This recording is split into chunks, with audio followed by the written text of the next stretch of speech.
I'm Patricia Barlow-Irick, and I train wild horses and I teach people how to train wild horses at Mustang Camp here in northern New Mexico.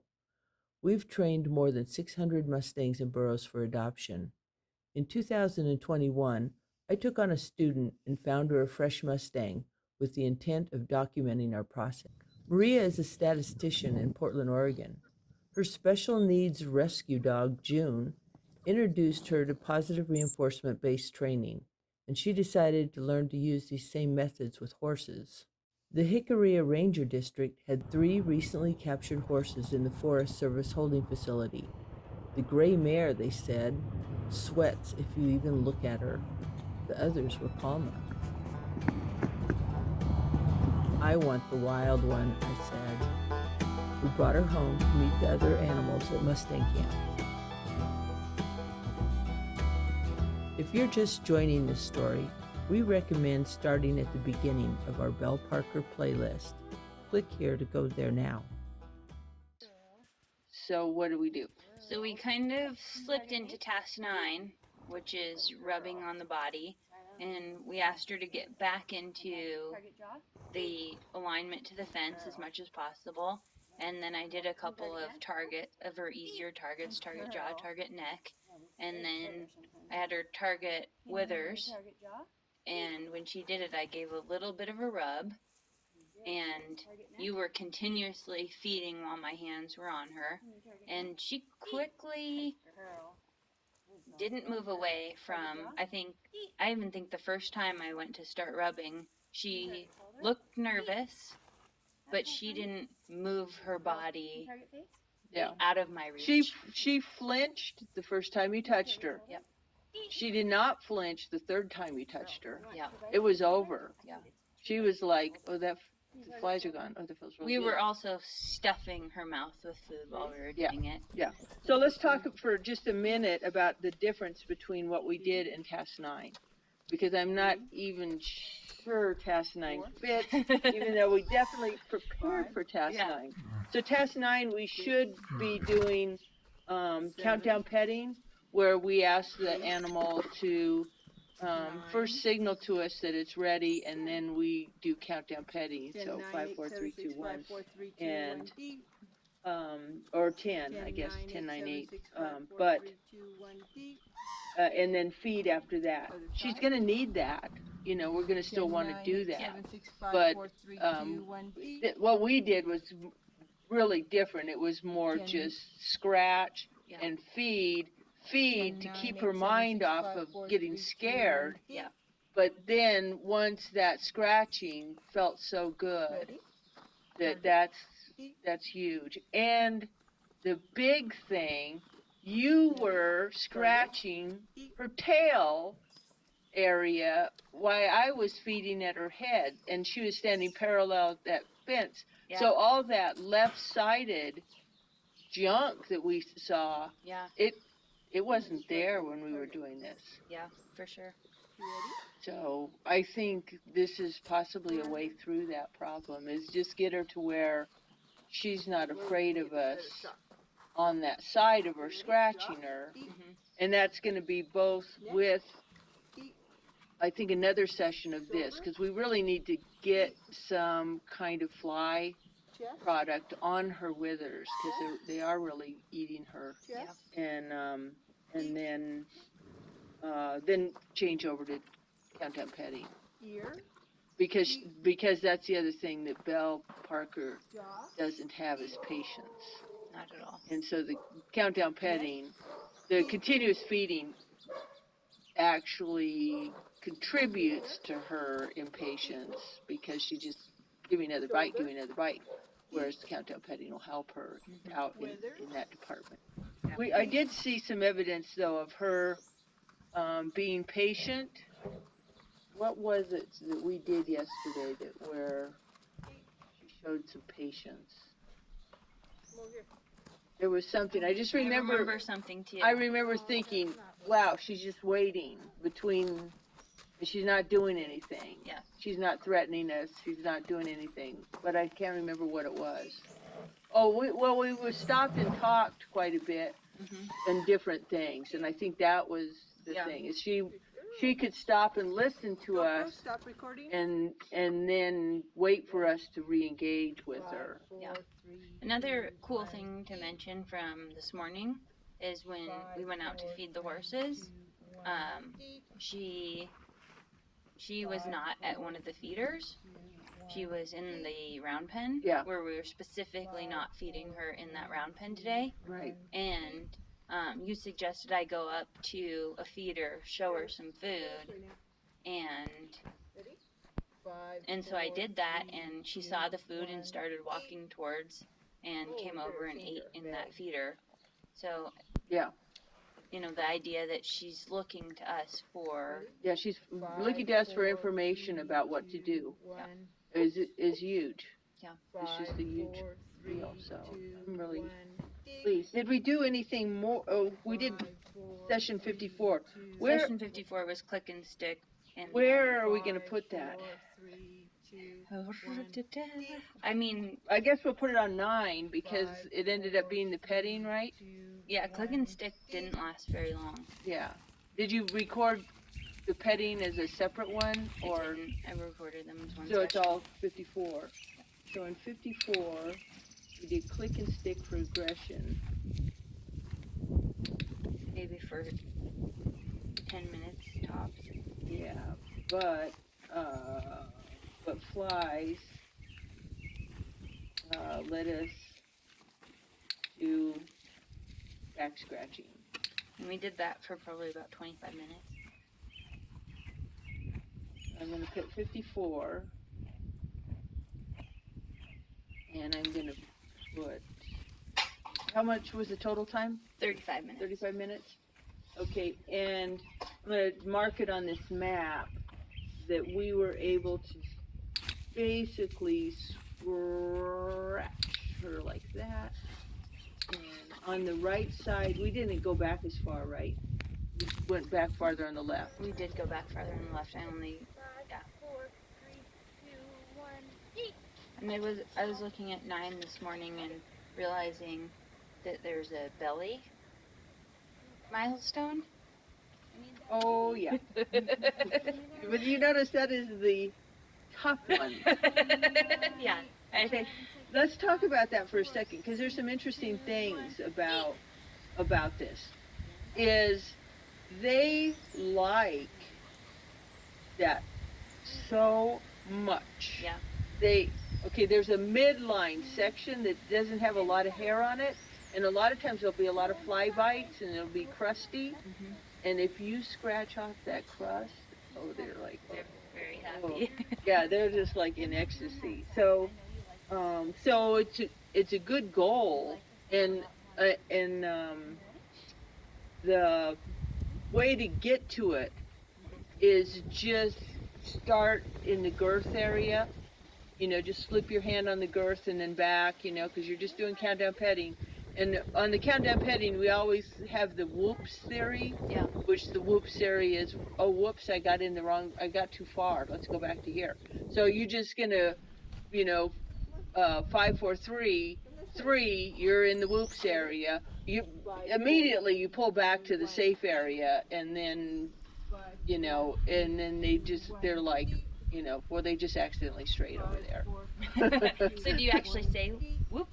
No, I don't say that because it will use oops. You just go. Yeah, well, I started calling it that before I started using oops as the Okay. no I was reward gonna say marker. that On the other sounds side. confusing. Yeah, Gotcha. that part is confusing. It probably needs a different name, but it's just like I didn't mean to touch you So there. it's nonverbal. You just in your head like, oops, I did that. Yeah, exactly. It was my oops, oops me. Yeah.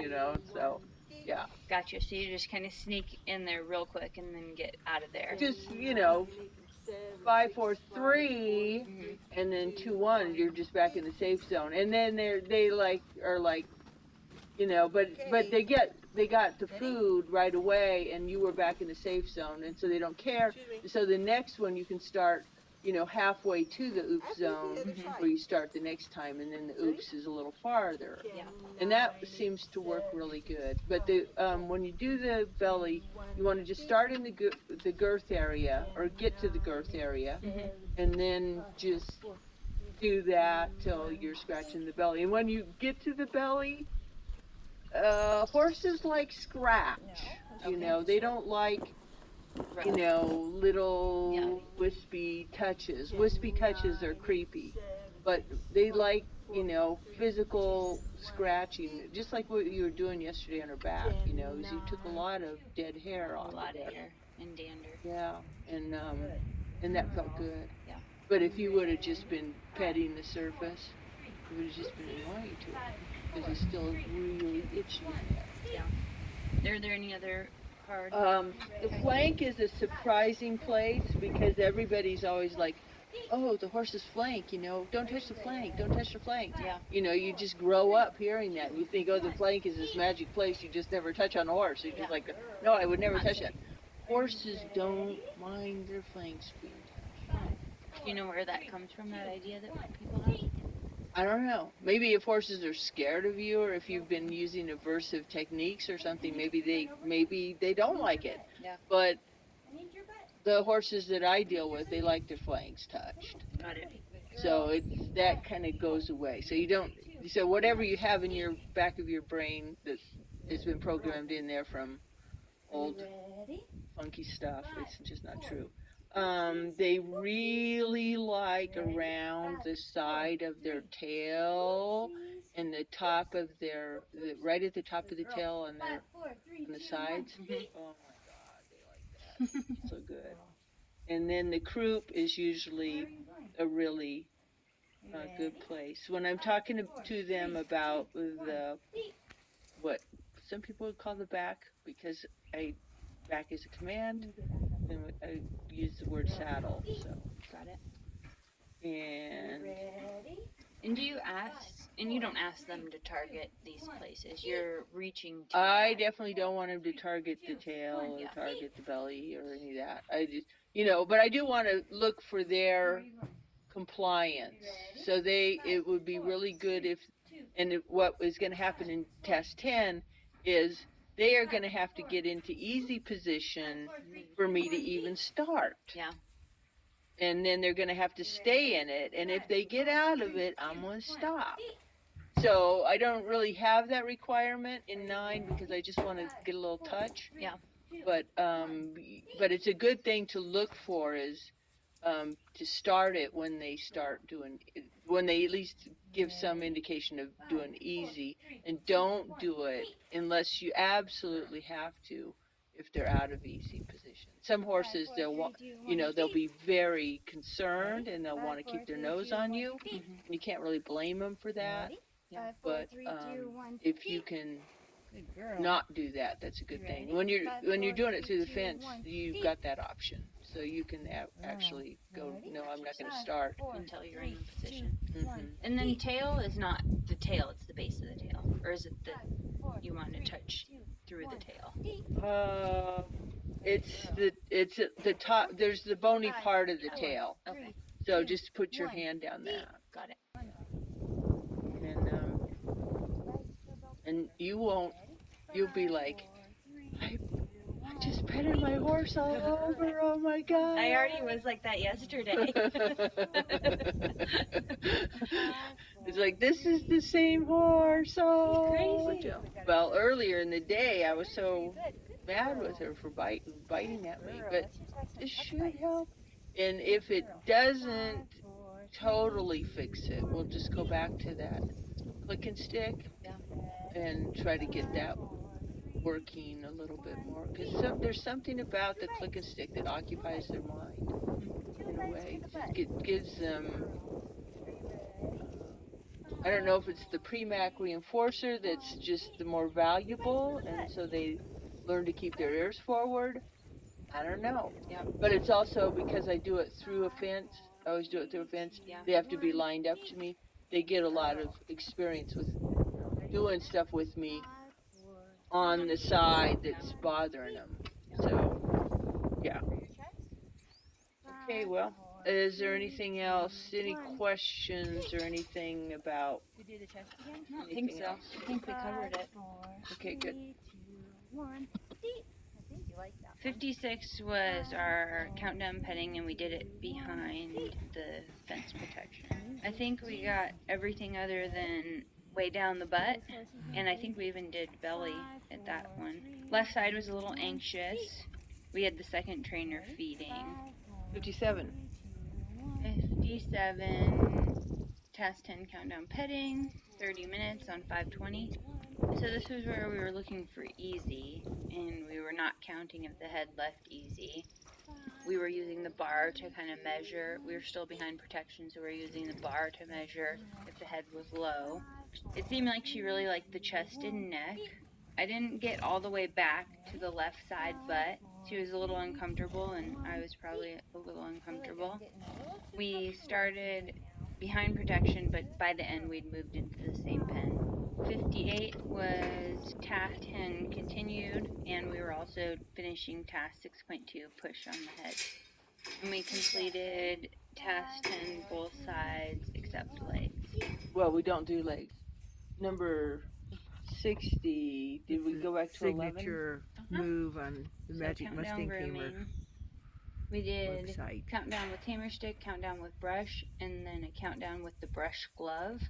Belle Parker was not super interested in that brush glove, especially on her left side. At one point, she also kind of bit at the tamer stick, and kind of use the tamer stick as kind of a protected way to let her know that that wasn't an acceptable behavior. Just kind of putting it back into her face. Well, there was two things that I did with that, and one is I put it across her face so she couldn't bite me. Yeah. So Give you a little bit bigger you it bite. blocked her from like a portable biting. fence. Yeah, it was like a little portable fence, keep her from biting. And then the other thing is when she looked like she was going to kick me, tapped her on the butt with it, Yeah. which made her jump away. Yeah. But it didn't seem to phase her at all. No. But she came back, and then she was not aggressive when she came back. Yeah.